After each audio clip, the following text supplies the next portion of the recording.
How's it going, everybody? JT here with the EV Mavericks DAO and the R Ethereum Daily General Discussion for yet once again an episode of the Doots podcast. Today is October 17th, 2025. This is episode 128. I have my newfound friend Noah Bortnick here from Carpathian Crypto. Say hello to the world, my friend. How's it going, everybody? Great to be here today. Very excited to do this. Super glad that you could make it. We had met each other at the HDAX exchange, the conference in Kansas City. It was so dang cool. So we're going to jump right into it, Noah. We had met through a mutual friend, actually a former guest of the podcast, a former, I believe, two-time guest of the podcast, Mr. Adam Bloomberg. Adam Bloomberg is a certified financial planner. I had actually met him in ETH Denver. Super sweet guy. And he got you and I and your co-founder together in a Telegram chat. And then we met each other at the actual conference, and it was such a pleasure to meet you. Let's go in just real briefly into your origin story, the aha moment, the rabbit hole. When did it start for you? Oh, boy. The rabbit hole started for me back in 2016, 2017. I had various opportunities and thoughts of actually starting a crypto fund back in 2016, 2017. I didn't actually do that up until about 2020 when I started my very first fund.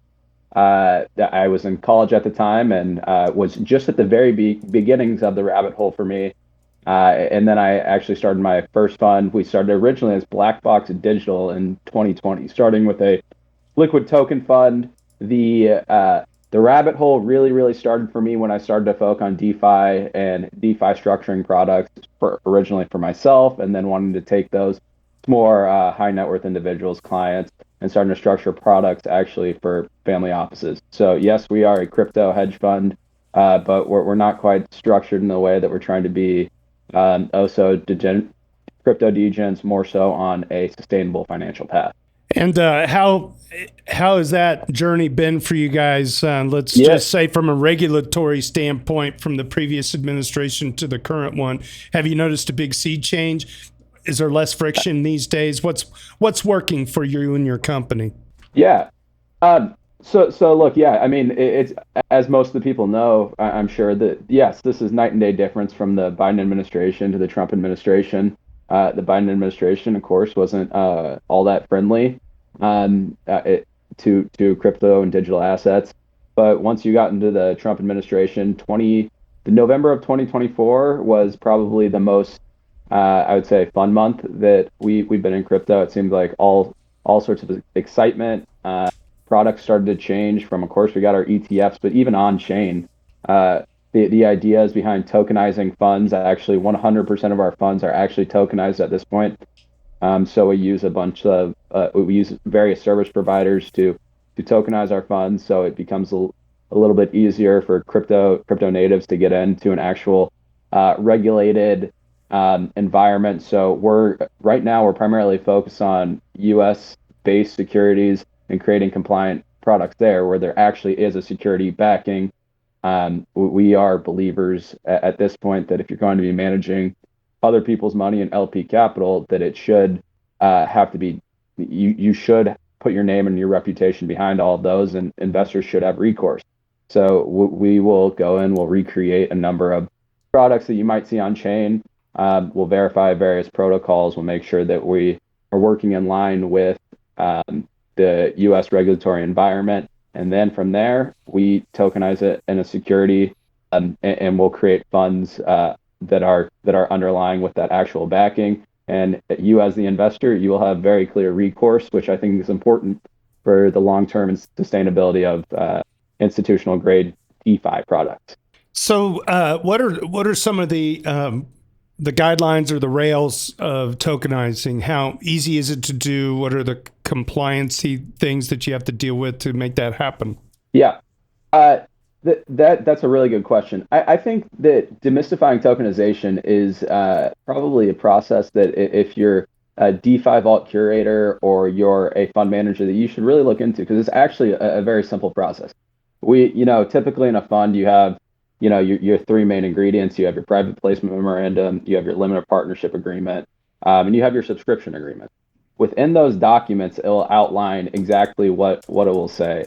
That it will reference the vault type, ERC 4620 vault. I believe I'm getting that correct. It will reference the token, and it will reference basically the basic vault security mechanics. We actually work pretty closely with a team over out of Switzerland called Fume Finance, and they tokenize a number of different products. They primarily are working with more European, Luxembourg-based funds. They're working with various security apparatuses. But again, we were primarily the first US-based fund to start working with them. The process is actually very, very simple. Again, you create those documents, you create those documents, you create your strategies, and then essentially you'll have a process where you click to accept the terms of the agreements, and you're able to subscribe via in-kind investments, or you're able to subscribe via your typical cash. We work closely with a number of different banks to basically that are in line with the crypto ecosystem. Noah, when we met last, correct me if I'm wrong, I'm looking at your website here, but I remember when we first met, I believe you were talking that you had around 10 million under management, and that's grown to 150 million. So yeah, I want to correct that because we actually just redid our website. It's actually closer to 30. But okay. That number, we just redid that. So yes, I want to put that disclaimer in there. That needs to be corrected. Well, it's up and to the right regardless. So that's good. You've tripled it. Yes. You haven't done a 15, but you did a triple.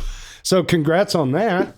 That's fun. So you're finding some interest out there, obviously, and that's great. Yes. Go ahead.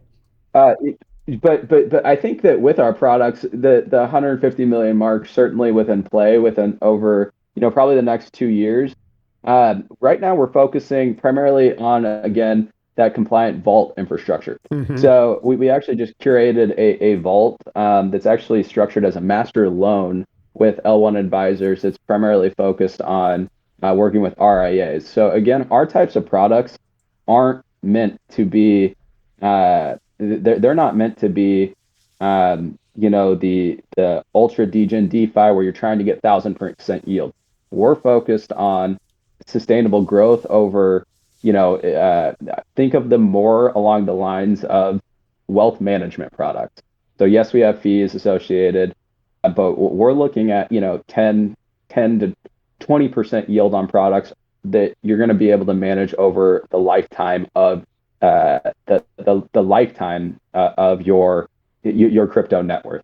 So that's our ultimate goal. And actually, you mentioned Adam Blumberg. We started working with Enclave and his group pretty closely, and they do an excellent job of creating that sustainable growth over for a high net worth individual family office, a crypto family office. And so ultimately, we're trying to create the products to service those types of I would say RIAs. So that going back to Adam one more time, I now exactly remember when I met him.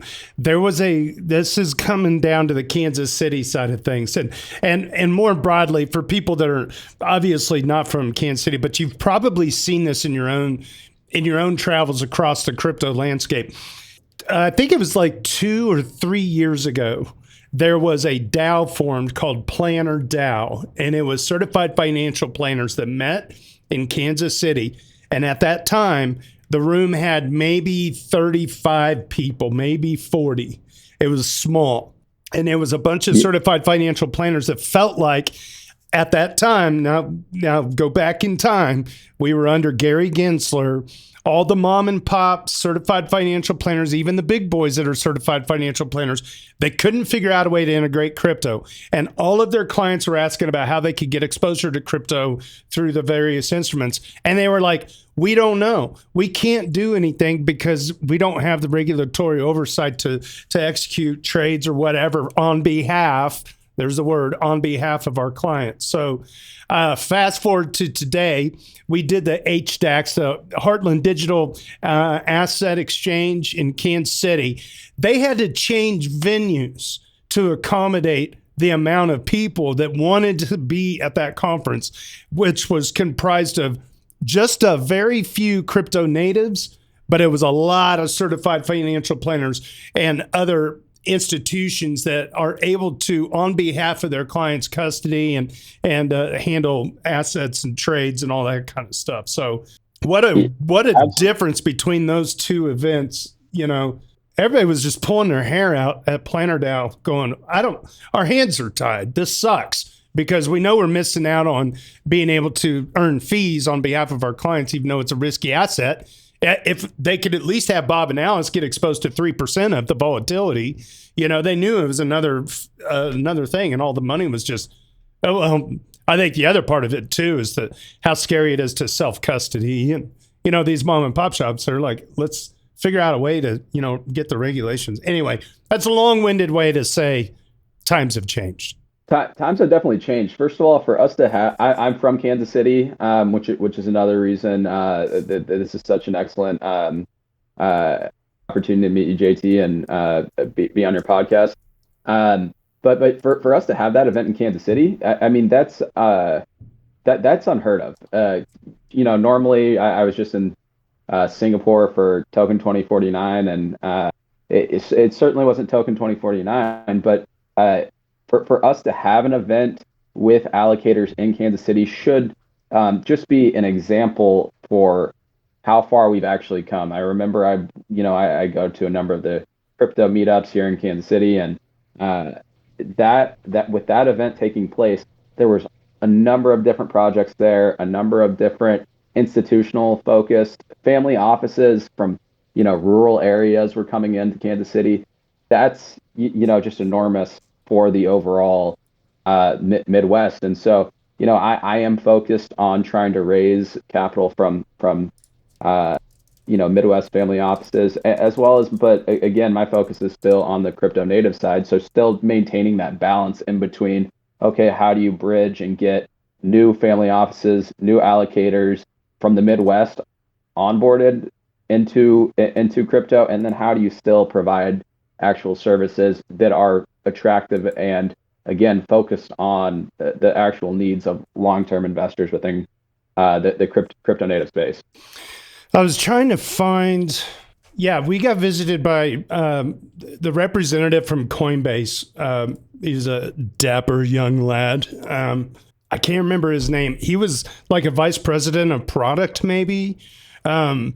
He was. I'm forgetting his name off the top of my head. Brian.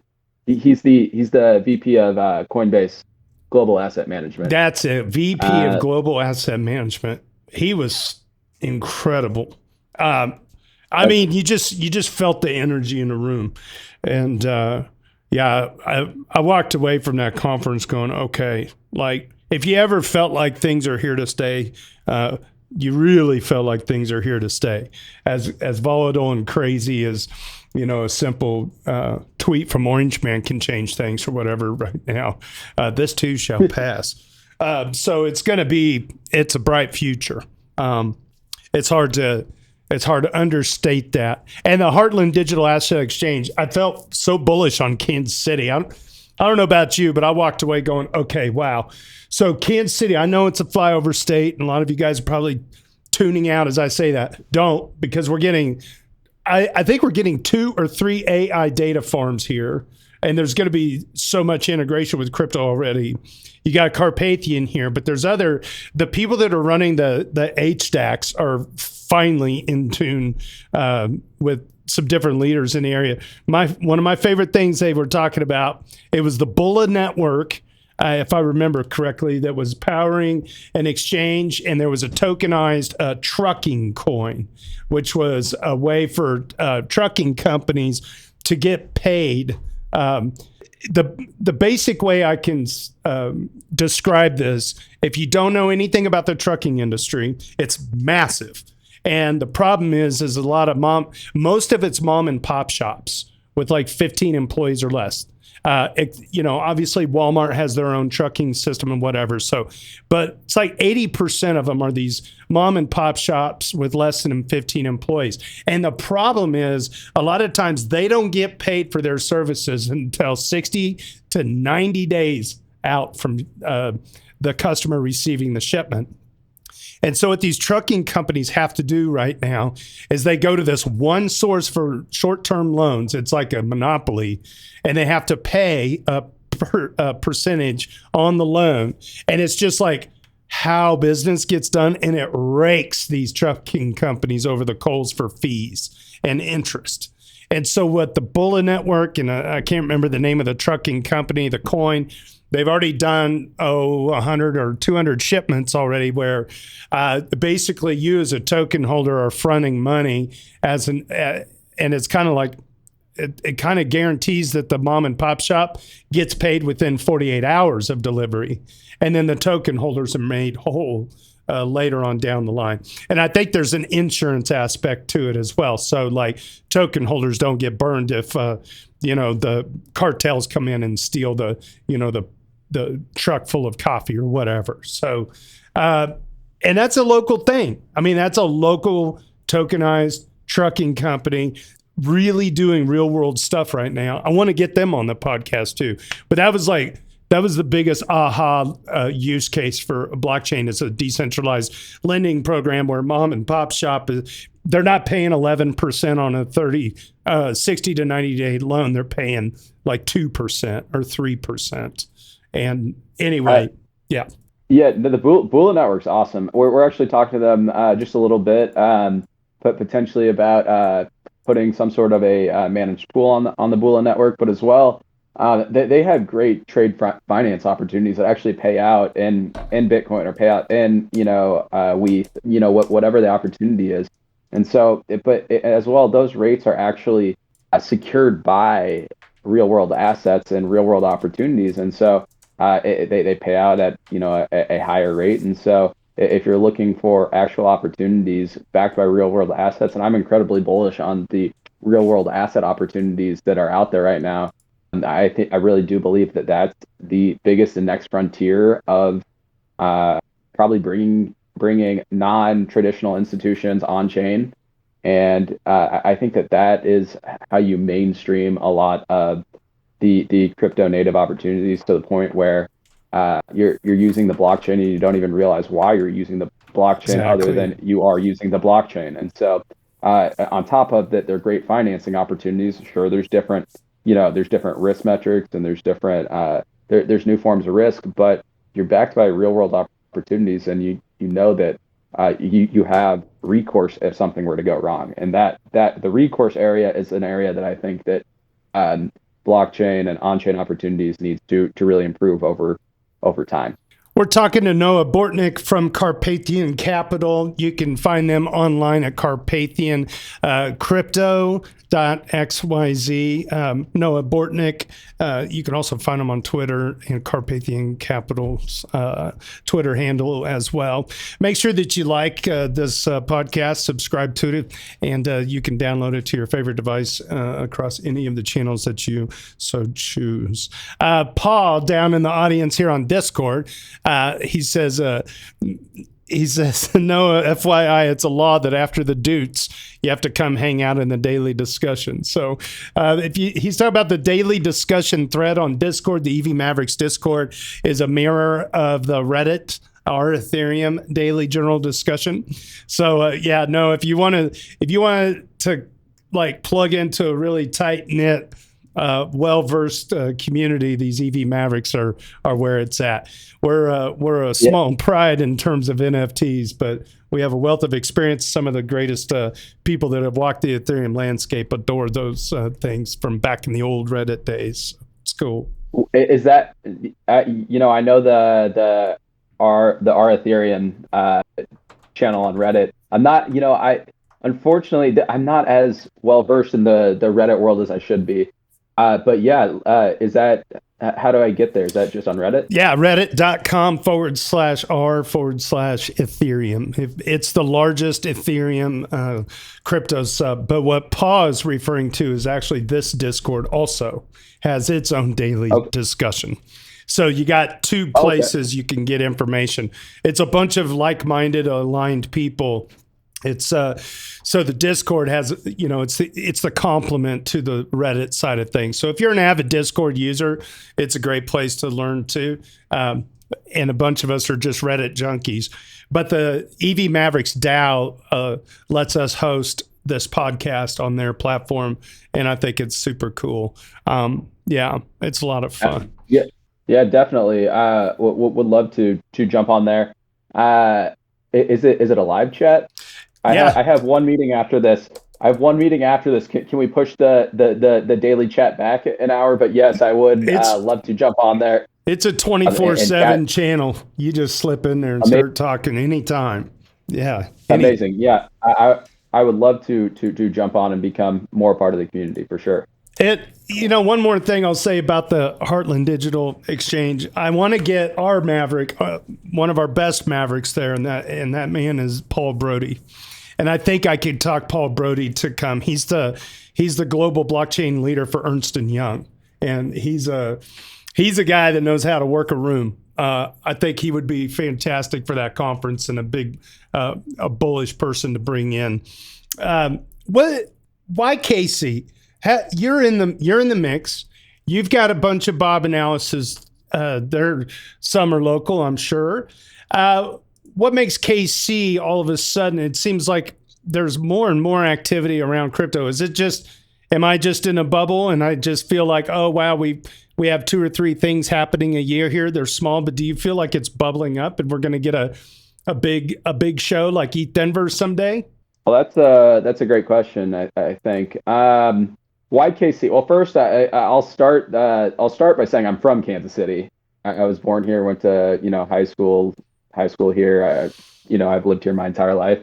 I went to the University of Kansas after that, so I love my Jayhawks. So it's home for me. That's number one why I'm here. My family's here, and so it's important for me. I have a very strong family unit to stay here. But do I think Kansas City as it pertains to crypto? Well, I can tell you there's one very large fund who has a founder who's from here, Byzantine Capital, who's actually an advisor to our fund. And I'm very good friends with Mark Zhang over at Byzantine Capital. And so he is, I will say, in the Kansas City side, he's definitely a curator and a mover of getting more funds here. And so, as well as there's another fund, Ronin Digital, who's from Kansas City as well, on top of mine. So the three of us, we all work pretty closely together. There is definitely I would say, more of a crypto community, starting to pop up.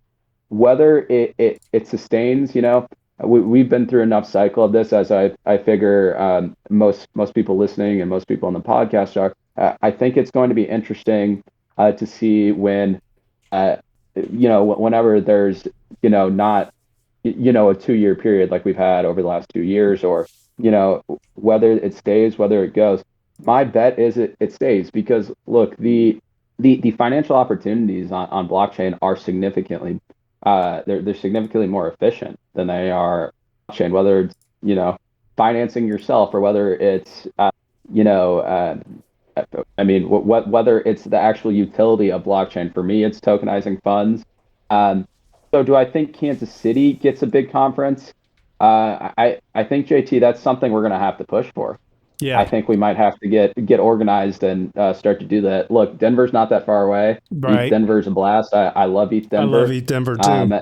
It's a great conference, and people come all over the world. I would love to see us get something like that in Kansas City. But to be honest with you, I really do believe it's more going to come from the institutional front. There's a ton of money sitting around here that's just waiting and begging for the opportunity to, even if it's just stable coins, to get stablecoin yield on chain. And so I think, truthfully, the approach right now is getting those, some of the more crypto forward thinkers or forward crypto thinking, I'll say high net worth individuals and entities on chain. And then we start to aim for more of the ETH Denver type of feel. That's just my gut initial feeling. Plus, I like traveling, so it's always fun for me to get around places. But I really do hope we can have more events like we had HDAX here. That was definitely a step in the right You direction. know, to that point, ETH Denver is more like almost the crypto anarcho club in a way, and then like not anarcho, just what is the word, sovereign something. I mean, it's like very artsy and whatnot. The HDAX that we just went to is very white collar, black tie kind of stuff. So maybe there's an angle there that Kansas City could fill that niche. Another person that talked at that was wasn't she the former chair of the Federal Bank of Kansas City? Was it the Federal Reserve of Kansas City? Yeah. What is it? What's her name? Is it the Federal Reserve of Kansas City? I can't remember if it was Kansas City or St. Louis. But it was Kansas City. Yeah, it was Federal Reserve Bank of Kansas City. So you hear Federal Reserve Bank and somebody coming to the HDAX, and I was like, what's this going to be like? She was the most bullish on tokenizing everything of just about anybody in the crowd, including the Coinbase guy. She sees like the dollarization in a digital form with stable coins as like imperative for the United States to capture. She was incredible to listen to. Also, I forgot that she was there. And I was very, because I thought maybe she was going to be more from a TradFi angle and a skeptic angle. No, she totally gets it. And yeah, she was the former chair, and I think she was the chair for something like 15 years at the Federal Reserve Bank of Kansas City. So that was kind of a heavy hitting. Yeah. I don't know what there is to not be all that bullish on when it comes to stablecoins. They are pretty centralized as they're obviously very centralized, and so the government can easily track stablecoins, and they're able to keep track of them. Yes, I've always said it's like blockchain's a wet dream of the IRS. Yeah. Let's it is definitely the whenever the IRS can figure out how to track stable coins, or figure out how to actually successfully and I'm going to say efficiently be able to track on-chain gains, we have a problem. Yeah. So I'm a believer in of course do your tax strategy as efficiently as possible. There's rules and regulations for a reason. But definitely once they're able to figure out how the blockchain works, yeah, they're gonna look into that. I'm sure of it. Going back to Carpathian, what chains do you support tokenizing assets on? Right now we're primarily on the EVM chains. We're pretty chain agnostic. We will look for opportunities. So if there's an overwhelming, whether we're talking to an RIA, an allocator, a fund of funds, a family office, we're just listening and trying to really observe any of the opportunities. We have teams that are of course we're a team of 3 to 5 at any given time, between me and all my partners. And so we do divide and conquer quite a bit of work. And we outsource to crypto native service providers. So again, when it comes to tokenizing assets, usually our go-to right now is Fume. I am a fan of other tokenization providers, whether it be Upshift or Midas. I haven't tokenized anything with Midas yet. Hopefully that will be something in the near future. But again, there's a number of different other providers. Like we're working with L1 advisors pretty closely right now. We just launched a new, it's actually I may have mentioned this, but a tokenized master loan vault, essentially, that's a tokenized product. I think that in general, you're going to start to see ETH primarily be the main tokenization blockchain right now. It's really not close. The the opportunities are on ETH, even compared to some of the layer twos. They're just, look, ETH is DeFi right now. We like to look to Solana, but there's really not a lot of, I would say, well-vetted opportunities that you can really look at right now. So again, we're tokenizing probably on ETH and maybe some of the layer twos, but for the most part, it's really going to be Ethereum over the next, I would say, 2 to 3 years. Transaction fees are not. Go ahead. LogrisTheBard is our technical interviewer. Go ahead, Logri. Yeah, I'm curious, what are some teams that you are most excited about that you've helped invest or tokenized in the past year that you think we should have on the podcast and talk about what they do? Because there's a lot of apps. I don't feel that there's a lot of exposure or means to exposure for a lot of them. So what do you think is a really novel thing or two that you've seen that we've seen launched in the last year that should get more coverage than it's getting? That's a great question. So teams that we work with, or teams that overall? I'll take either, but teams that you work with are teams that you could definitely connect us with and say, hey, here's a podcast to get you guys some exposure and to talk about what you're doing and what makes it special. And this is the platform for that. Yeah. So I would say there's two teams right now that I like a bunch, and I'm going to actually put three. So again, we tokenize very closely with the Fume Finance team. They probably provide the best overall infrastructure that I have seen from vault providers, and they focus very closely on curtailing and curating very specific products to the needs of both the manager and the overall end user. In this case, the limited partner, investor, subscriber, whatever that is going to be. They do not have a huge following yet on Twitter, but when it comes to some exposure and to talk about. Sorry about that. Go ahead. No, you're good. When it comes to overall exposure, I mean, they provide a very good service, as well as they're able to help set up various entities for fund managers in a very traditional way that comply with crypto nativity. I know you guys have had Enclave on quite a few times, but they really are excellent at what they do, and so I've enjoyed working with them. The second's got to be L1 Advisors. I think that they are overall. We've worked closely with them over the last couple I would say 3 months. I'm very, very excited about what they're doing. The reason I'm excited about what they're doing is they are focused again on creating those products that are for specifically people like us who live on chain, who are mostly debanked, and they are here to create products that are overall for our long-term wealth. And I think that those types of things are those types of projects are specifically meant to help us in our financial situation over a longer period of time. And so those are the products that I'm most excited for. I think when it comes to exposure, they're definitely getting up there, and I think they would be interested in speaking, a bit more about what they do, and would happy to make. I know I can certainly make the connect with the Fume guys and the L1 team here, as soon as later today, because I do think that they would be interested in speaking more and getting more growth from crypto native high net worth individuals, like I'm going to guess many in your audience are. Excellent. Logri, do you have any other questions for Noah? He's rocking the baby. Those are two good ones, of course.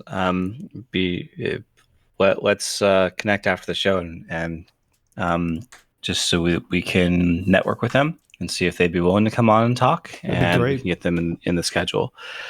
The other questions I would have would be on the retail or in the office investment side.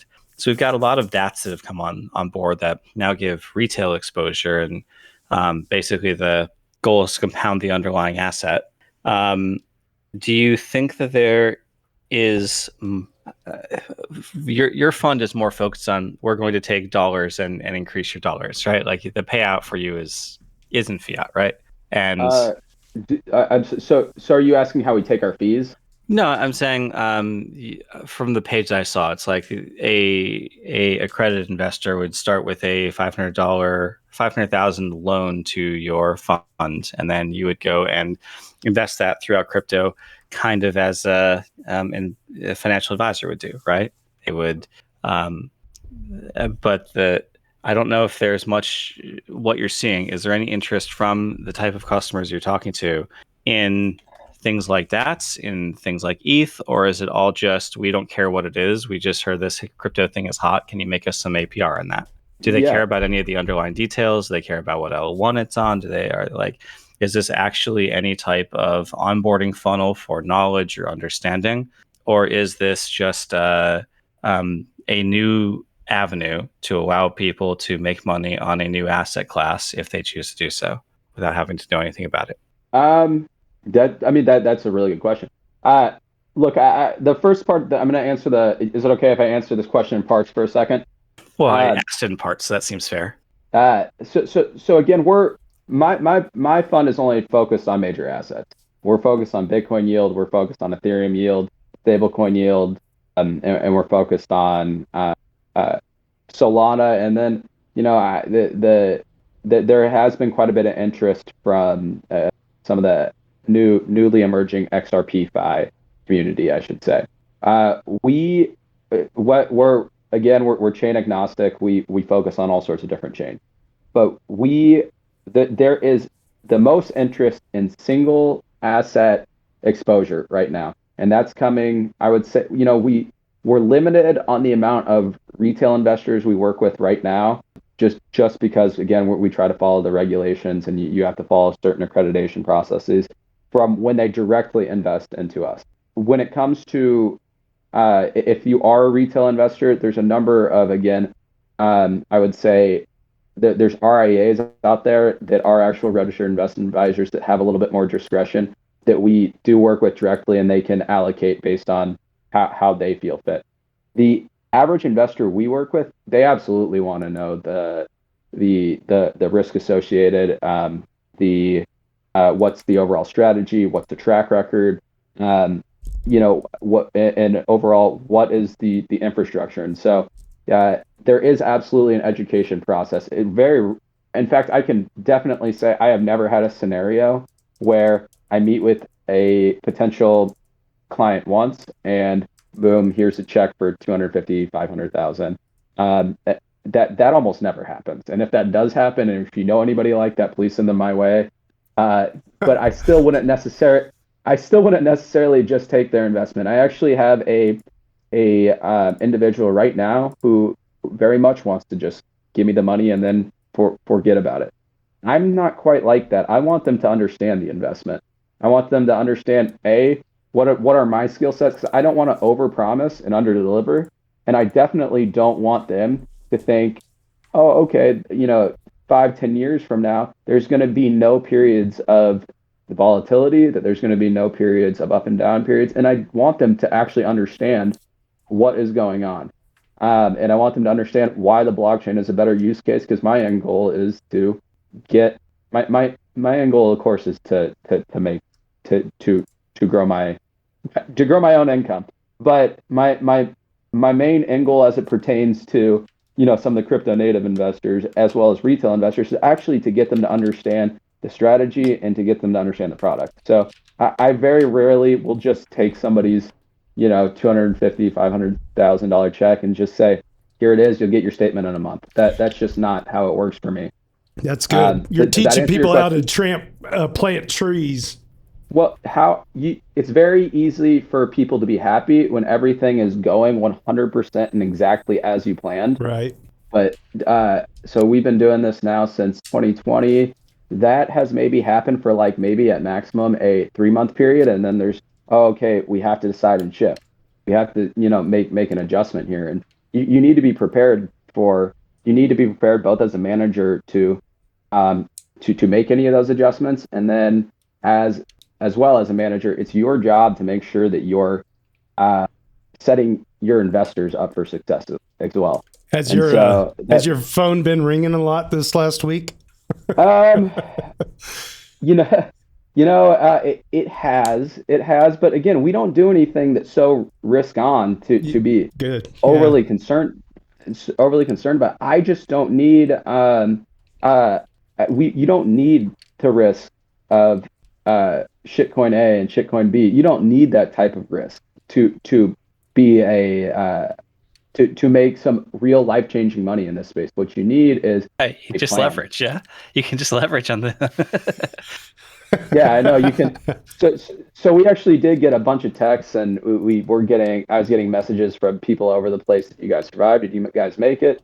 But we don't use leverage, and leverage is in my opinion, Yeah, it was a joke because leverage more often ends in tears than upside. But right.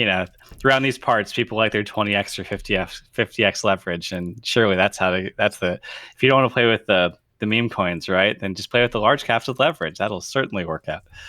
Yeah, leverage. I'd rather just go play Baccarat. Right. At least if I'm playing Baccarat, I know that there's a legitimate 50-50, not a 2% chance I win. Leverage traders over the last week be like,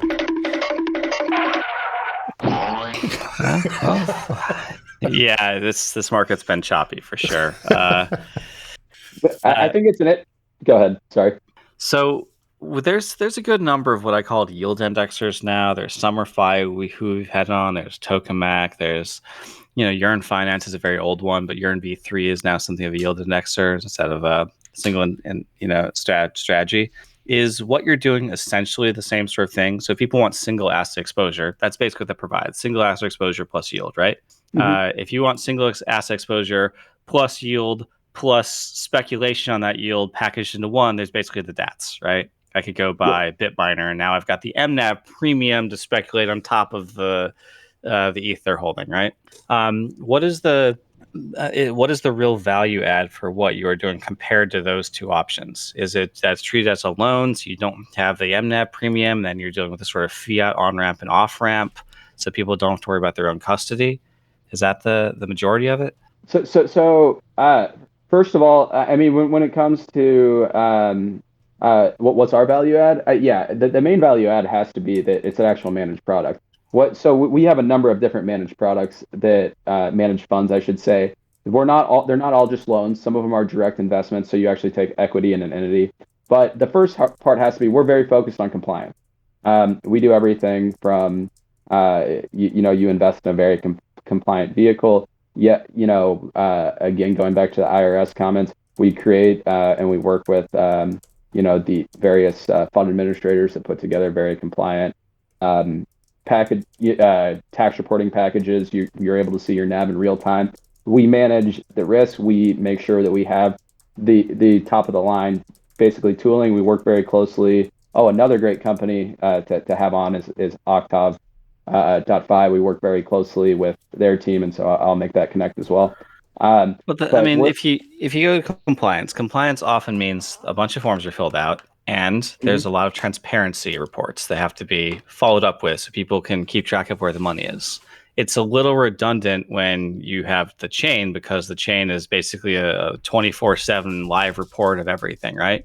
So the full value of the compliance, I hear you, and of course that's necessary to be a U.S. actor doing what you're doing, but it's not really a value add from a reporting perspective because of the transparency of the chain, right? Is it a value add to your customers only if they are limited somehow to only invest in these compliant vehicles? If they could just take their money and put it on chain and throw it into Tokamak or something, that would still be basically single asset exposure plus yield.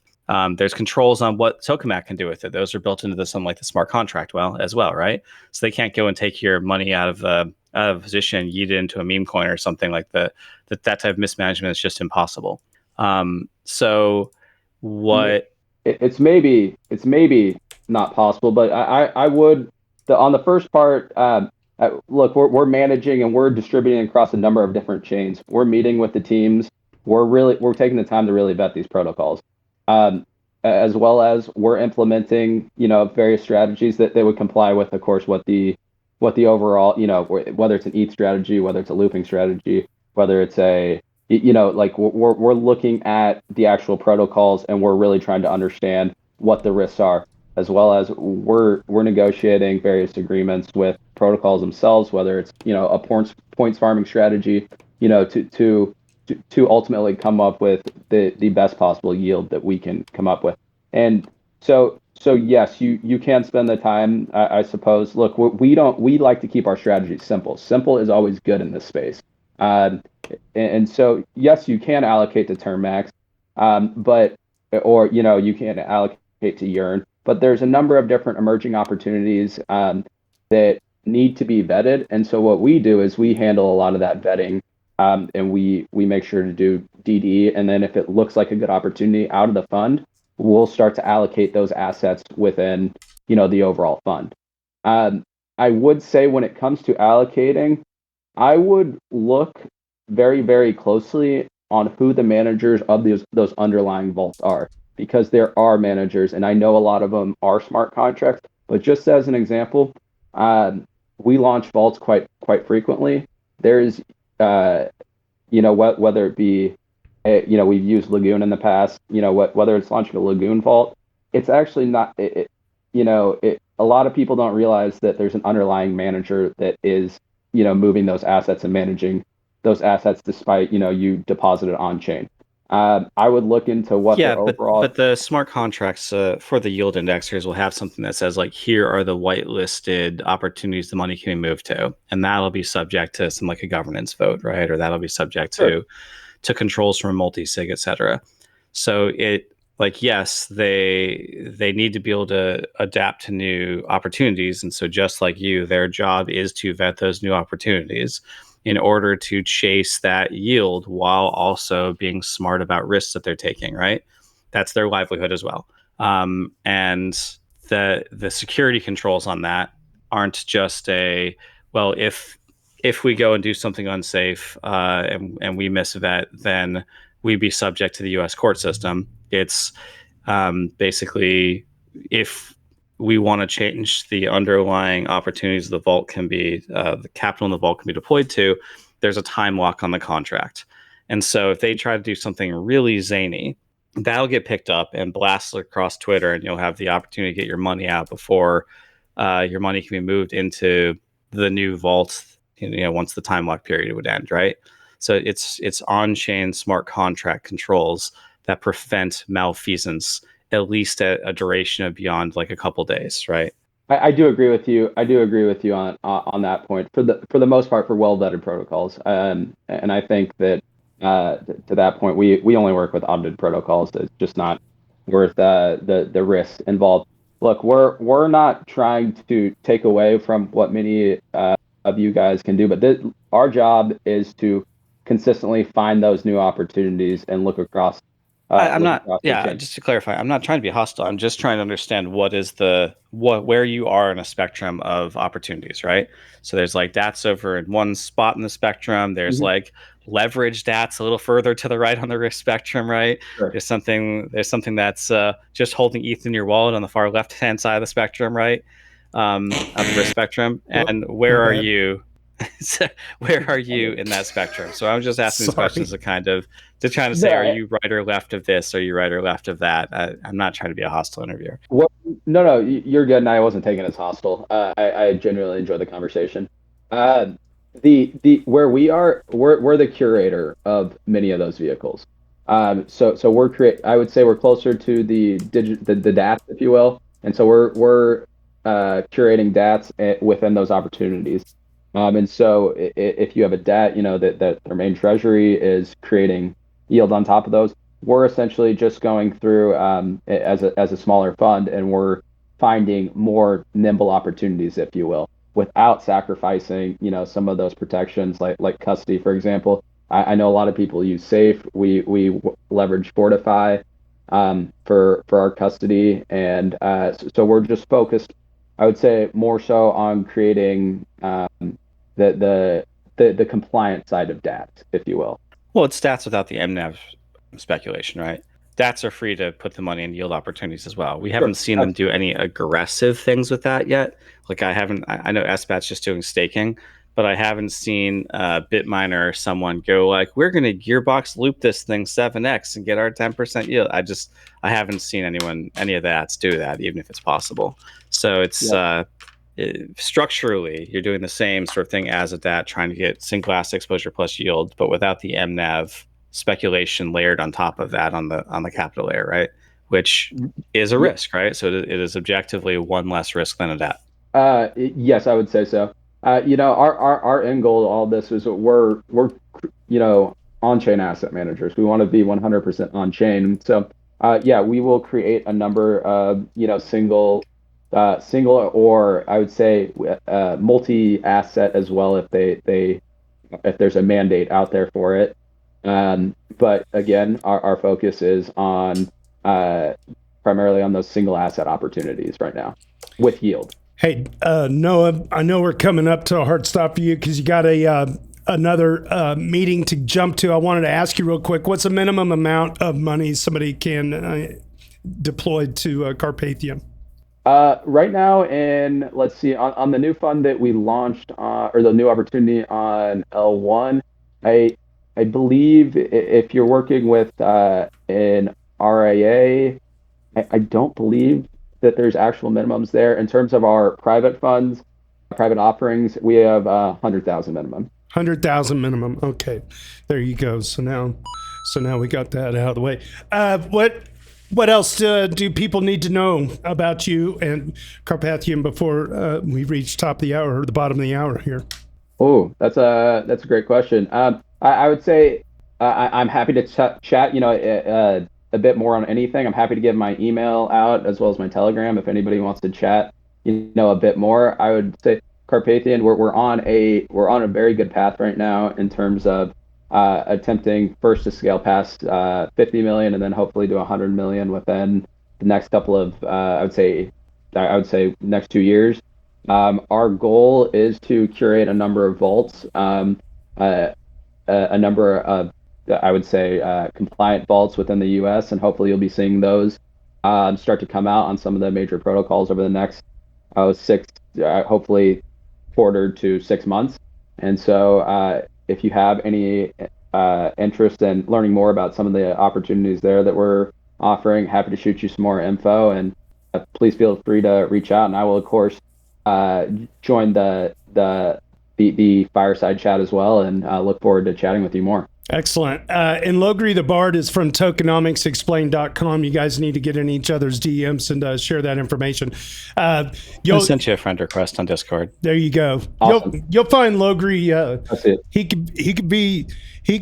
He's so very knowledgeable across a variety of things. He's probably going to end up being a consultant with you down the road. I'm not even joking. So, and then finally, and most important question is what's your favorite barbecue in Kansas City you would recommend people to come to, and why is it Joe's Kansas City? No, it's JT's backyard. It's not Joe's Kansas City. No, you're exactly right, JT. It's why is it Joe's, and it's because it's not close. I mean, you have a million pop-ups popping up, but you don't have none of them could touch Joe's ribs. So yeah, there you go. If you're coming to Kansas City. Although this is not the second time I've heard about JT's backyard, so it sounds like. Are you smoking him on a Traeger right now, or what? We need to tokenize a food truck for him. He comes to these conferences for crypto, and he's always making barbecue. So we need to get him a food truck. He can drive to the conference and make the barbecue from the food truck. Let's go. We'll just call it JT's backyard. JT's backyard truck. I'm looking for my 10% yield on it. There we go. Come on, JT. Yeah, I pay out in commodities. I want to stake it, and I want to get the proceeds from the ribs. Let's make some Web3 money. No, to answer your question about what do I cook on, and a lot of people are shocked when they hear this. Shocked Pikachu when they hear this. I was given a 55-gallon ugly drum smoker 15, maybe 20 years ago. And I've never upgraded anything except for the thermometers on it. It's a bulletproof thing. If you look up ugly drum smokers, and it uses a Weber lid on top, the damn thing looks like something out of a Dr. Seuss book. And it's the cheapest smoker, and I feel like the most effective. It looks a little like redneck engineering. It's sketchy as shit. But I drive that. Those little drum smokers are great. They create some great smoked meat. Have you been out to the Shields out in Leewood? No, they're always selling them up there. So yeah. No, I make the secret ingredient for JT is not the smoker though. It's not even the time. It's love. Right? It is all love, man. Yeah. So I Denver last year. I did 6 pork butts in that one smoker. And really? Yeah, it's insane. But if I got a food truck, I'd put a Southern Pride on there. I would never look back. if you're up at ETH Denver this year, I'm gonna have to come try it. 100%. And I'm trying to put a bug in your ear. If you know anybody that wants to sponsor a barbecue at their Airbnb, send them my way. Is that generally what I do? Is I just kind of ask for a donation of around $15 to $20 a plate, and I always do pulled pork. I do a homemade coleslaw, and then bread, beans, and chips, and all the cutlery and napkins and plates and everything. And if people, that's all I charge, and I can do about 120 people max. Well, we would look into sponsoring the barbecue. And then the side quest would be, if I don't get a direct sponsorship at one Airbnb, I could just lay down and work at an Airbnb and then distribute to smaller parties. And I did that last year. So I did Pistachio Fi and I did Green Pill. And I feel like a third party too. We sent some barbecue to them and I didn't even have any association with them. And then I gave some to my Uber driver. I sent him home a huge pan of bean stuff, and he got teary-eyed, man, because they're fucking hungry. He's like, I got a whole family at home. He's like, this is gonna feed us for like 3 days. I'm like, go get it, boy. So there you go. That's awesome. Yeah, that's awesome. I'll contact you about that. And I probably know of one other company too that would be interested in sponsoring. Well, and then so. Yeah, and my backyard's here too, so we could just not wait till ETH Denver also. Yeah, no, we could do that as well. Awesome. We could do that. I'd love to try. Hey, thank you for your time. Thank you. And I appreciate meeting you all, and I'll be active in the Discord here shortly. Awesome. Well, thanks again, Noah Bortnick, everybody from Carpathian. I keep saying it wrong, I know, but Carpathian Capital Management. You can reach out to them at carpathiancrypto.xyz. And all right, my friend. Well, go ahead. Got a final word? Thank you. No, I appreciate your time, and this was a blast, and I appreciated the tough questions. I love tough questions, and hopefully I answered those thoroughly. And if not, please feel free to reach out to me. All right. Thank you again, man. All right. Thank you. And with that, we're going to move on to the second part of our show. No, you can stick around if you want. If you got to leave, you can just do an Irish goodbye. But this part of the show is called Daily Doots. This is where we're going to read out all the greatest comments from the daily general discussion from the last week on our Ethereum. The Weekly Doots live stream is all about showcasing the best of the week. And this is a read-along reaction series. If you want to follow along, head to dailydoots.com. Designed and produced by our very own Hani Abu. Big thanks to Tricky Troll for capturing and curating each day's Doots, and the A-Word for curating this beloved weekly list. Make sure to subscribe to us on all your favorite platforms by visiting dailydoots.com. And as always, if you know somebody that wants a piece of this action, send them my way. All right, here we go. Morning roundup. Old School 47 chimes in. Ethereum is the GOAT chain. That's a fact. Frank the Tank gives us a price of $39.15. I don't think it's that now. And the ratio is at 0.035. A weekly haiku courtesy of JS Tears. And Armageddon, leveraged positions gone. Are you winning, son? Oh, man, how does he do it? JS Tears with a daily haiku. The weekly haiku is a banger this week. In our ship post of the week, because we always like to save the best for first. This comes from user +1 run. +1 run. Oop, I got to change my settings here on the old Reddits because I can't see because I'm not in old.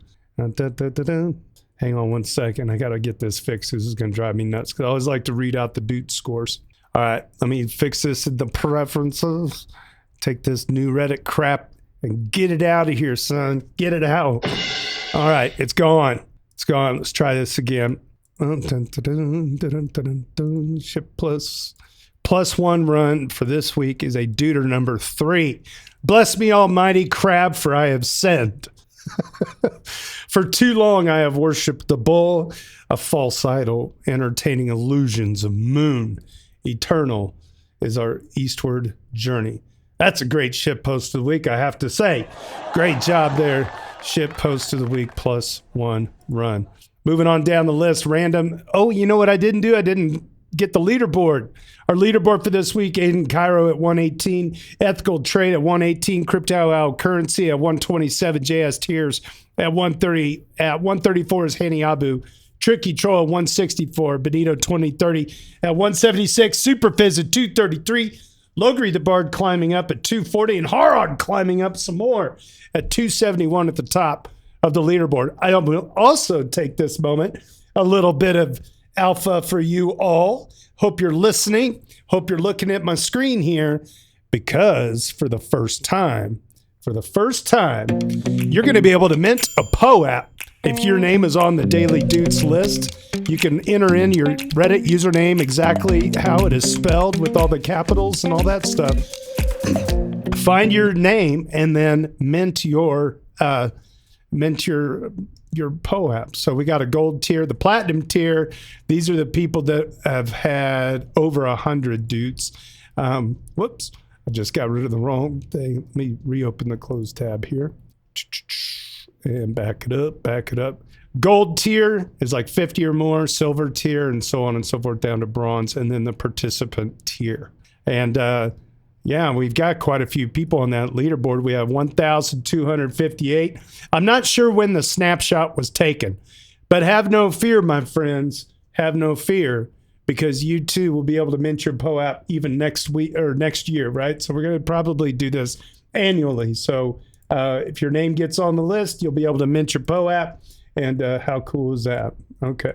Beautimous. I think I'm done rambling about that. Let's get back over to our weekly roundup and move on down the list. All right. Random Zillion Main. User Random Zillion Main did a write-up on a recent TradFi adoption. Duder number 14 did some data analysis and wrote a piece on recent TradFi adoption. If anybody is interested, there's a link here. Let's open up this link, tokenization of assets. Here it is. It's Dewey P979 Substack. Looks like we got another writer in our midst. For more than a decade now, traditional finance and decentralized finance have grown in parallel. One brings scale, public trust, and regulation, while the other brings 24/7 markets, programmability, and open access. That's a good sentence. I'm going to read that sentence again. That's a really good sentence. TradFi versus DeFi. One brings scale, public trust, and regulation, while the other brings 24/7 markets, programmability, and open access. This isn't just a proposal in a VC deck or a forecast. Treasuries, bank deposits, and stablecoins are already being issued and traded directly on chain. At the same time, open protocols are adopting the compliance and risk frameworks that institutions demand.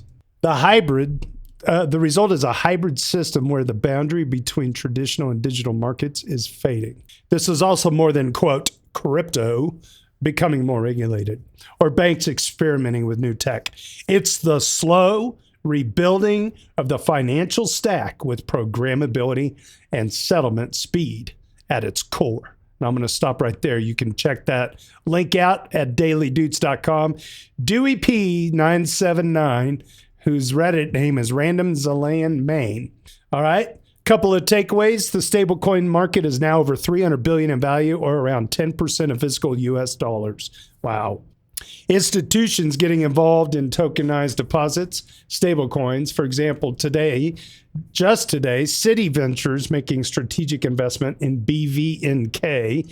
Tokenized stocks growing massively in the last 30 days of 190%. That's a pretty key figure. Tokenized stocks grew 190% in the last 30 days. Fantastic. Let's go. All right. User Rhythm of ETH, old timer, shares the postmortem of the Kiln security incident. And let's see. Let's see. This person get shadow banned? Yeah, this person shadow banned on Reddit. I'll have to deal with that later. That sucks. Okay. User Rhythm of ETH is a Duder number 68. Writes, the Kiln postmortem. All right. The malicious transaction changed the withdrawal authority of the Solana stakes. Only if the existing withdrawal authority of the stake account provided in the post call held stake balances above 150,000 sold. Leaked GitHub credentials and tokens. This is now Rhythm of ETH talking. Leaked GitHub credentials and token led to an exfiltration of backend API keys, which led to funds stolen for one Kiln client. This rightfully forced them to rotate all keys out of rightful security concerns. I'd feel bad about the employee that leaked the API key, but I'm sure he tried to vibe code at this point. And then also the issue was not on Ethereum as a chain, but on the cloud infrastructure of Kiln being compromised. The moral of the story, use permissionless staking. Okay, whatever. Good stuff. I mean, to their credit, I'm glad that they did the responsible thing and rotated all the keys, right? Yes. Has created huge market movements. I'm sure whoever was responsible for that had a very bad day. Kiln's not having a good time just in general as an org because of this. So I'm glad they just bit the bullet and did the responsible thing. Also, they dumped it all into the withdrawal queue at the same time, right? Maybe they could have staged it over several months and tried to hide the thing, right? But instead they're just like, this is very transparent. We're doing this. And that's cost them some yield because all the ETH that was waiting in the withdrawal queue is not earning yield staking, right? Yeah. So that's how that works. They basically zeroed their yield for a while when that happened, which I'm sure has cost them, millions and millions of dollars to their customers. I think if I was their customer, I'd want to have my coins back. So that's good. They are making things right, but it's coming at a what's the word? Opportunity cost loss, I guess. So yeah, thank you for that. Integrity sometimes does that. You know what? Integrity will make these people rebound. They might have to rebrand, but they'll rebound. I mean, good people don't fail forever, Okay. User No Scratch 3795 shares their experience with normies in crypto. Okay, No Scratch. Ooh, this is a duder number one. This is a duder number one on the Weekly Doots. I love it when a plan comes Got a fresh one, boys. Got a fresh one, boys. Let's go. I found all these sound effects. I love them. Makes me laugh. Anyway, congrats on making the show there, No Scratch 3795. Says, I'd like to write something about mass adoption.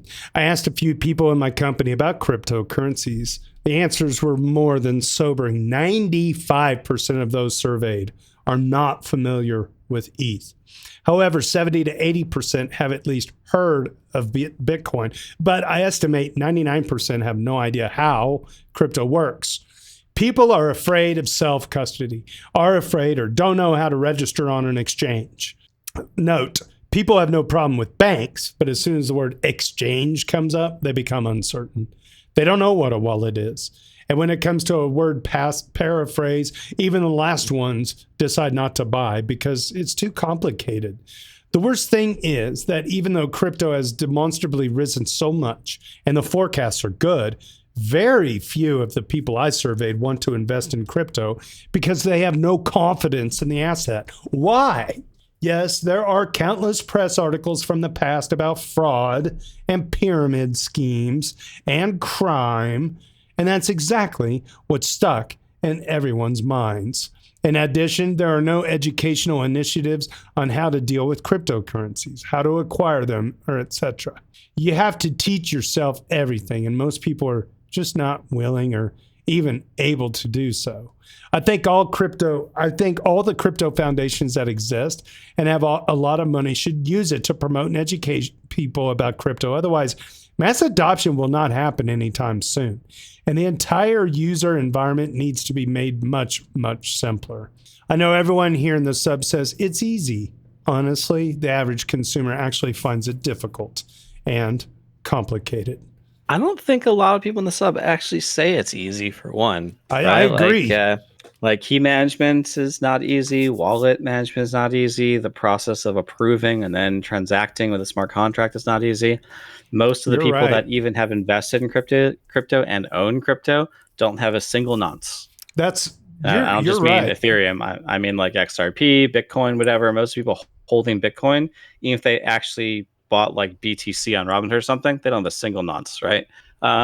So most of them aren't doing self-custody. Most of them aren't using the chain. They have never set up a wallet. They've never managed a private key. That's all very, much too daunting for them. And I mean, the phrase goes, the most bullish thing for Ethereum is to be understood. Ethereum is not only not understood, it's not even it's not even recognized. It's not even a word and a meme that's stuck in their head, even to say like there's something wrong with it. They're just not aware of it. So it's very hard to believe that the market is rationally pricing in, I don't know, all the growth that we're seeing. Stable coins are up like 50% year to date, right? Tokenized equities are up about 500% year to date. BlackRock's Biddle Fund is up about 500% year to date. We're seeing growth. We're seeing signs of adoption left, right, and center. And it's hard to believe that that's being priced in because it's not like no one's even aware of it, right? The people that seem to be aware of it are the institutions that are doing it, and they're the ones buying. And meanwhile, we have Web3 absolutely paper handing this, right? Handing over millions and millions of ETH in supply, seemingly without a fight, right? So, BitMiner's probably going to be able to acquire that 5% for much less than they expected, right?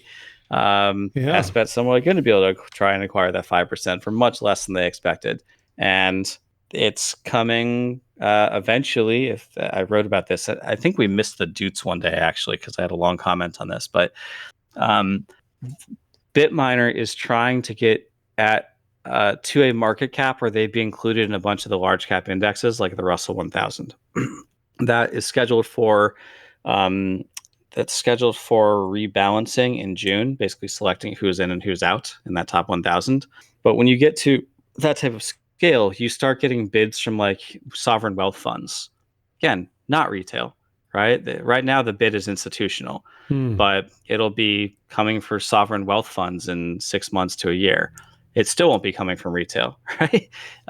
People will be their money will be on Ethereum, and they'll have no idea, right? Because of DeFi mullet type stuff, right? Yeah. So the bank will take their money if we get the right regulation through, and they will take their money and deposit it in DeFi in some managed insured position, and carry a bunch more profit home to their shareholders.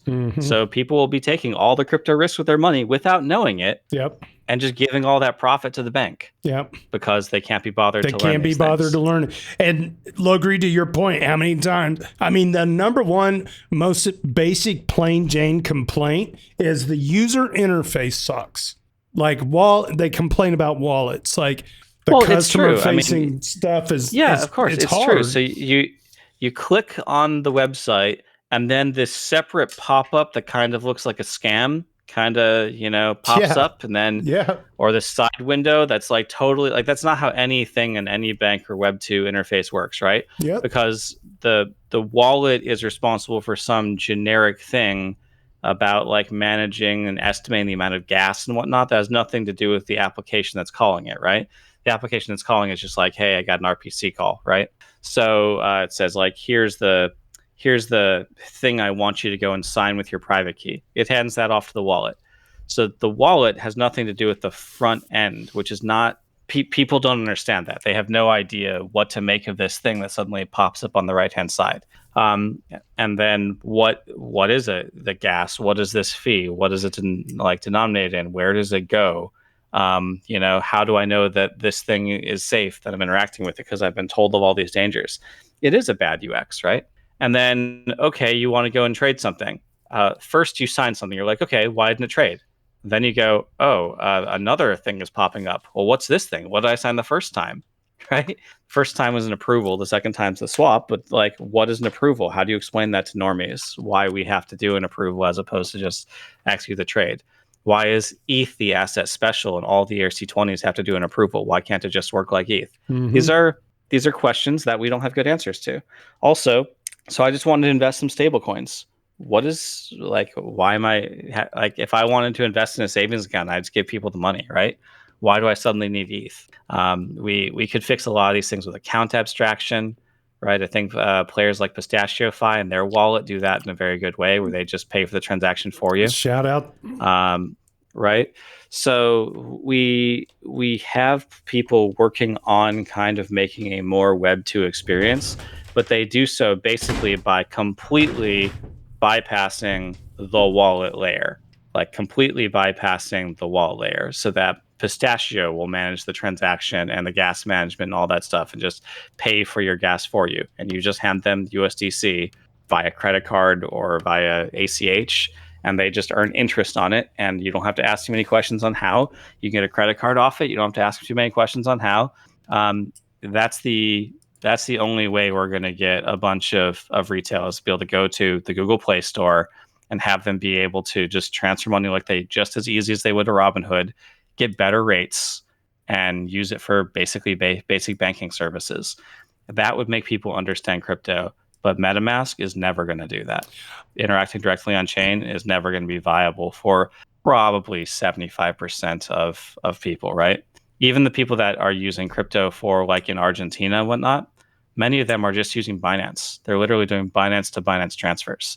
So they have Tether in a Binance account, and they use the Web 2 interface on Binance to send to other addresses on Binance. And when it doesn't need to leave the Binance exchange, because guess what? There's no gas, it doesn't hit the chain, then it's free to transfer because it's just a database move, right? Yep. So it doesn't hit the chain at all. So they're not using Web3 in any sense. They don't necessarily have their crypto wallet or crypto wallet app, any of that. They're just accessing dollars via stablecoins. That is great for Binance. Yeah. But it's not crypto. It's not the cypherpunk, movement we had hoped for. The UX for crypto is legitimately scary and off-putting and raises way too many questions, and it feels unsafe. And anyone that already has their hackles raised because of all the scams that are known and been publicized widely is, of course, very off-put by that. You have to really, a more technical audience is the only thing fit for the current interfaces that we have, like a Rappi wallet or a MetaMask or something, right? It's just, as much as I try to make it approachable, if you follow my weakest link post to do key security, you can probably work through it if you're determined. But my mom is not going to be determined enough to work through that ever, right? The idea of downloading an encryption program to create an asymmetric, encryption decryption key is never going to happen for her, right? So I know that there is a new cohort of wallet type experiences. Things like Argent Web Wallet are in the works. Things like Pistachio are a different angle on that. We have account abstraction coming at an Ethereum wide level with paymasters to handle the actual alleviate the need for ETH in most people's wallets, right? Handle all the gassing type of concerns. I know that this is in the works, but it's not widely adopted yet. Hell, it's not even, we need an EIP for some of these things. So it's, in the meantime, what is happening is institutions are here and they understand ETH better every month, and they're buying it. And retail is capitulating from just 8 years of holding this. And, I've seen way too many, even big names, just be like, well, I guess L2's repairs to it because the ETH price didn't go up, I'm out, right? And that's really sad to see. Right. That just means we didn't get it done in terms of getting the account abstraction, improving the UX. We didn't get that done in time as an ecosystem. As to why, where did we invest the VC money? What the EF do? Whose fault is it? Blah blah blah. I don't really care, right? But we didn't get it done in time, and so now we're faced with basically institutions are going to provide the UX for the customers, and they're going to take 90% of the benefits. And that's still a net positive for humanity, but it sure would have been better. It should have been better. Yeah. Been able to self-custody and get that profit for themselves. I mean, even people that are just mildly exposed to crypto couldn't look at at an interaction and determine whether it was centralized or decentralized, because oftentimes it overlaps, and then the marketing talking points, it's we'll see where this all ends up. But yeah, good stuff, man. Appreciate your input on that. We got to get the normies figuring this out. It's now 10 years old for Ethereum, All right. User CryptoWow Currency explains why it is important to have a slow validator entry queue. And user E2353 explains why there hasn't been any official push to changing the entry and exit times. CryptoWow Currency is in our top 10 list at 127, and E2353 is a Deuter 53. Interesting. 53 on the list this week. CryptoWow Currency says if we set the speed too high, the weak subjectivity window shrinks, and there's links to ethereum.org. The smaller the weak subjectivity window, the less time a validator can be offline without potentially needing to rely on human intervention to catch back up with the canonical chain. The extreme of this is Solana, where there's a chain issue. Everyone needs to come together in a Discord channel and agree on a shared checkpoint to reboot the chain form. Troll. It's all trade-offs. I'll just add that it doesn't make any sense to have a different rate limit for when the queue is versus small versus when the queue is large, because the security properties are proportional to the fastest rate that can ever occur. User 2353 replies, the churn rate was limited on purpose to 8 validators equals 256 ETH. Back in the DNEB network upgrade, CEIP 7514, to slow down the rate of the new validators joining the network. The original design allowed for faster churn rates, both entry and exit at higher validator counts. Why was this change made? Well, back then, core devs were worried about the stability of the network at higher validator counts, such as 2 million plus. Since then, a lot of improvements have landed, so I presume network stability is no longer the primary concern. I think today it's just a question of no one is seeing a good reason to allow for a faster churn rate. We don't need more validators on the network. And at least I personally don't mind the slow exits either, because becoming an Ethereum validator was always designed to be a long-term commitment. So why fret over a few weeks? I like it. I agree. Super Fizz. Do I have a good sound effect for a Super Fizz? I don't know if I do. I have an applause button here. I got a Leroy Jenkins button. October 10th was a bloodbath. That's the only way to describe it, Super Fizz says. Like a lot of other people, I thought about it all night. And here's what I want to tell you. Don't be deterred. Don't give up. But if what happened yesterday made you want to fold, your strategy might need some adjustment.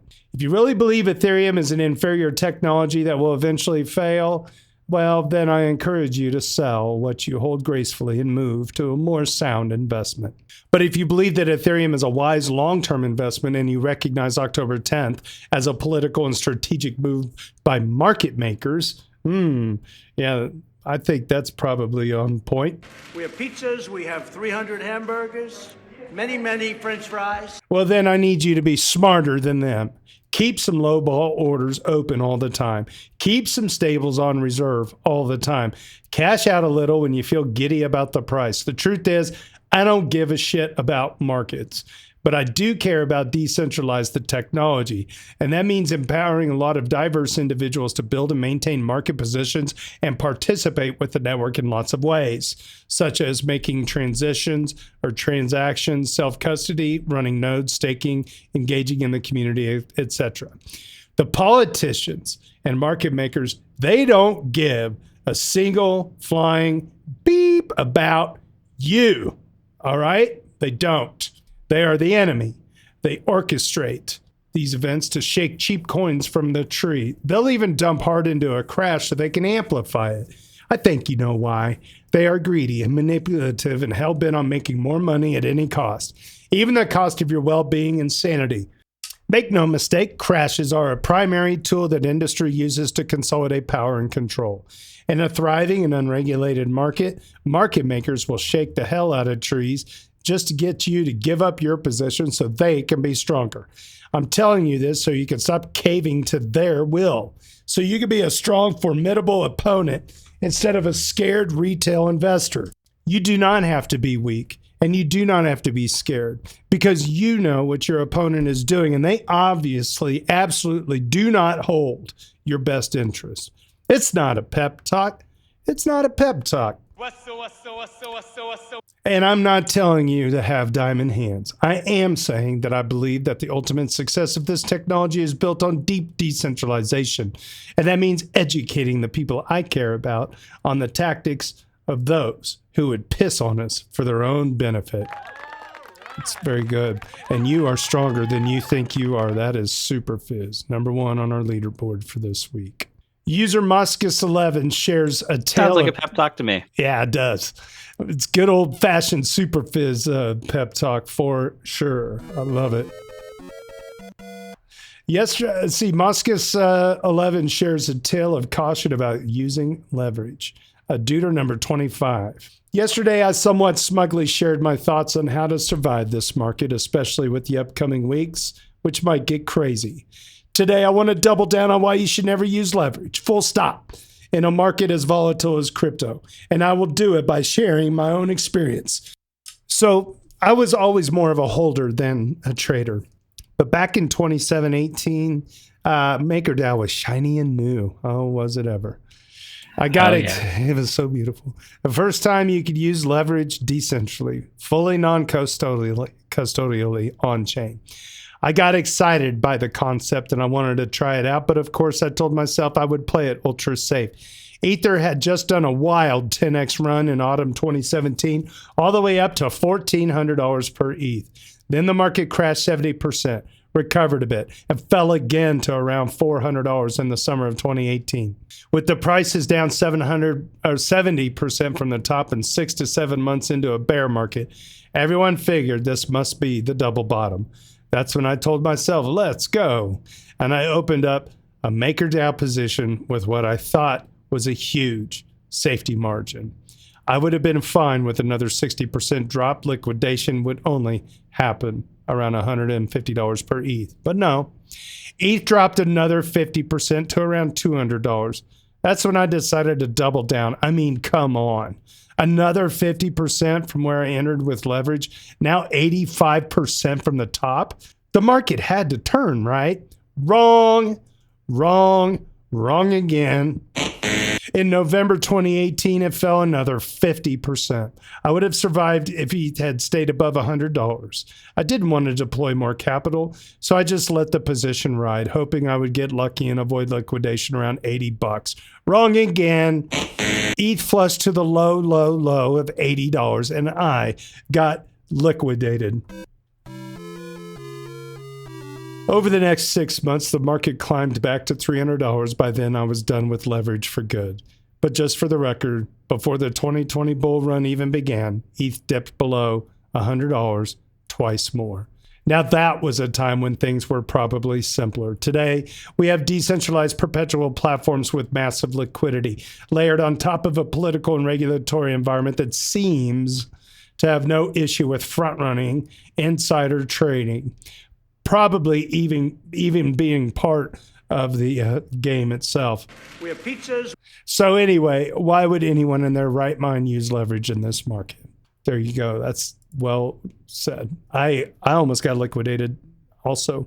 And that was the last time I did leverage. And that also was on MakerDAO. And that sucked. That was bad. Dr. Lambo McMoontard coming back. Shares his 8-year journey with us, and he's a Duder number 8. So many coincidences with the numbers today. All right, Dr. Lambo McMoontard. I'm coming up on my 8-year ETH anniversary in about a week. First buy was on Coinbase for $2,000. I got something like 6.7 ETH for that. It wasn't my last buy, and I managed to hold on to 97% of everything over the years. I lost some on Ether Delta buying dumb shit back in 2018. It's crazy how much this space has changed since those days, some for the worse, but most for the better. To celebrate, I put together my first validator recently, and I'll have it up and running when the time seems right. I don't want to round trip my bags again, but I'm not selling at these prices. Besides, my future will be fine even if I lost it all, so I might as well just stake and stack, as we used to say. Perhaps one day when we really will get to 10K, and if not, I still did great, and I've made peace with that. There's no real point in this message other than sharing the journey with fellow Ethereans who will appreciate it for what it is. I'm excited to lend just a little extra compute to the network, and I'm glad I'm doing it as a solo validator. Try to keep your spirits up and adapt to these conditions in whatever way serves you and your family best. And remember, money isn't everything. Good stuff. Good stuff. Gotta love it. Time mends all things. Keep in there. All right. Harag keeps us in the loop with the Fusaka on the old test net. And he's a Duder 271, number 2, is he number 2 on the leaderboard? Harag keeps us in the loop. Sepolia testnet just got its Fusaka upgrade. Everything seems to have worked fine, and we are finalizing. Participation seems to have dropped by 10 to 20%, which indicates that some teams forgot to update their clients, as usual, on testnets. Get it together, people. But they will upgrade them pretty soon, I guess. Seems to be mostly Obol, SSV, and Aragon missing blocks. Yesterday, the Haleshki testnet also had its BPO2 fork, where the number of blobs got increased 14 to 21, 14 being the target, 21 being the max. This also went through without a hitch. Currently on mainnet, we have a blob target maximum of 6 and 9. Looks like we are one step closer to mainnet upgrade in December, probably, and a good increase of blob space a few weeks afterwards. Ethereum is scaling. User Rhythm of ETH. This is a double doot for the week. A double doot for the week on our friend Rhythm of ETH. Asks a good question about Ethereum ZKVM. That would be the zero knowledge virtual machine. Is that right, chat? Jamie, can you look that up? Future, ZKVM Future, and user Harog and user SM3GH34D shares their thoughts. Okay, Rhythm of ETH. Question on ZKVM based on recent Justin Drake posts on X. What happens if Ethereum swaps to proof generation plus proof validation structure when it comes to incentives for decentralization? I feel like this would take the block building centralization issues we currently face and apply them to the prover pool, which will be significantly smaller than our current re-execution based validator pool. In terms of incentives, unless protocol rewards continue to compensate attesters and proposers that don't overtilt to provers, it should be okay. But I have the feeling this won't be the case. My gut feeling is that provers will absorb most of the protocol rewards on consensus, and rightfully so, as verification will become very lightweight. But the barrier of entry to run a prover setup will be too high for it not to become a centralization vector. Harog replies, I do not see it the same as you. As far as I understand, there are a few different jobs that need to be done in the future. There is the block building, and that's done by sophisticated actors trying to build the best block. That's not too different from now. Then there is block proposing, which is done by validators, same as now. After the block is proposed, it needs to be proven. In my understanding, provers have until the next slot to prove it. And then as a last step comes the validation of the proof and attestation to the proposed block. I do not see the incentive structure to change drastically.